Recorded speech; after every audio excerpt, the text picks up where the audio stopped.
Ya. Ahora, como para poder cerrar un poco la idea de lo queer, vamos a hablar de el origen de la palabra, es decir, desde dónde se crea y qué es lo que significa o qué es lo que podría significar, y también qué cuerpos estarían dentro de la categoría de lo queer. Primero que todo, entonces, el por qué utilizamos la palabra. Podemos leer el texto de Beatriz Preciado que se llama Queer, Historia de una palabra, donde lo que hace es una genealogía del término queer, es decir, nos explica desde dónde nace y qué es lo que podría estar significando y cuál podría ser su acepción al castellano más cercana de alguna forma. Ubica su origen en la época victoriana, ¿ya? Donde el término queer era utilizado para designar a todas aquellas rarezas, a todo aquel cuerpo que era desviado de alguna forma de la naturaleza o todo aquel cuerpo que era desviado de la norma que en ese tiempo estaba imperante. ¿Cierto? Y ahí entraban desde los tullidos hasta las deformidades, eh, los cuerpos que no eran hegemónicos, los cuerpos que tenían alguna diversidad funcional y obviamente los cuerpos cuyo comportamiento sexual difería de la norma, entre ellos entonces todo lo que serían homosexuales y lesbianas. ¿Ya? Sin embargo, con el tiempo, sobre todo durante el siglo XX, el término queer empieza a utilizarse exclusivamente para designar a los comportamientos sexuales que no se regían por las normas previamente establecidas, ya sean trans, ya sean homosexuales o ya sean lesbianas. Todos esos cuerpos entonces eran de alguna forma denominados bajo el epíteto de lo queer, pero lo queer era entendido como un insulto, es decir que si tuviésemos que hacer una traducción podría ser el de tortillera, el de maraco, el de maricón, el de fleto, o ese sería como el insulto, la traducción más cercana a lo que sería el término queer en ese contexto, ¿ya? Pero también tenía otras connotaciones dentro de estas mismas que em, de alguna forma exigían que ese cuerpo, además de tener un comportamiento sexual anómalo, desviado de la norma, era también extravagante, era también un cuerpo raro, un cuerpo que era incómodo para los cánones estéticos de ese entonces. ¿Se entiende? Entonces, por eso lo queer muchas veces traducido como raro, a veces traducido como maricón, a veces traducido como maraco, como torta, etcétera. Porque todos esos términos de alguna forma confluyen dentro de lo queer.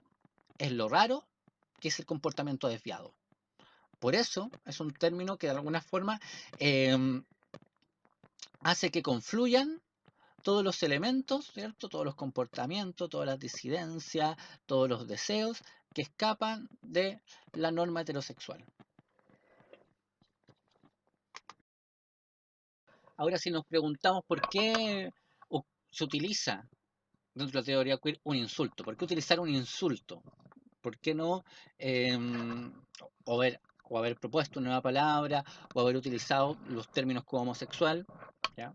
Porque además el término homosexual es un término médico, es un término que nace desde la contraposición de heterosexualidad, que son términos creados desde la medicina. Entonces, ocuparlos de alguna forma también lo que hace es justificar el aparato médico, que ha sido un aparato sumamente represivo contra las corporidades que se escapan de las normas. Entonces, tampoco convendría utilizar el término homosexual si queremos entonces erigir un movimiento, si queremos erigir un foco de resistencia contra la sociedad heteronormada. Se elige un insulto porque de esa manera entonces podemos nosotros apropiarnos de un lugar de enunciación, es decir, de un lugar de privilegio, que es el privilegio del insulto. ¿Ya? No sé si se entiende muy bien esto, pero para poder enclarecerlo, veamos lo que ha pasado con términos como torta, tortillera, camionera, maricón, maraco, fleto, ¿cierto? Que son términos que están siendo utilizados dentro de la comunidad LGTB en Chile, dentro de las comunidades disidentes, están siendo de alguna forma resignificados. Y cuando resignificamos esos términos y los empezamos a utilizar con normalidad o no, lo empezamos a utilizar con más ligereza, lo que hacemos es quitarle el privilegio de la enunciación a aquellos cuerpos hegemónicos que han utilizado esos términos como fuente de insulto, ¿ya? Como fuente entonces de opresión, de violencia verbal. Claro, les quitamos un poquito del poder que tienen, porque dentro del poder que tienen entonces tenían el poder de enunciar palabras insultantes, peyorativas, que están sumamente extendidas, ¿cierto? En la prensa, en los medios, que están sumamente normalizadas.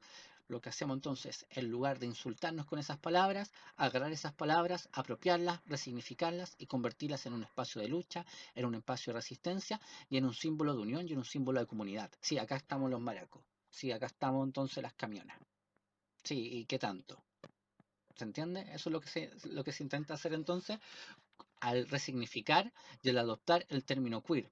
Claro, que es un insulto, que era insultante, que era un término peyorativo, que es un término que de alguna forma desvela violencia verbal.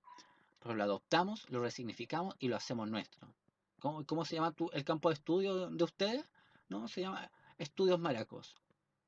Se supone que el que antes utilizaba la palabra maraco como un insulto queda de alguna forma descolocado, porque le quitaste su lugar de enunciación, le quitaste el privilegio de utilizar ese término como un insulto, porque ya ves que el otro ya no lo toma como un insulto, sino que lo toma como un espacio de resistencia, como un espacio de estudio, como un espacio de reflexión.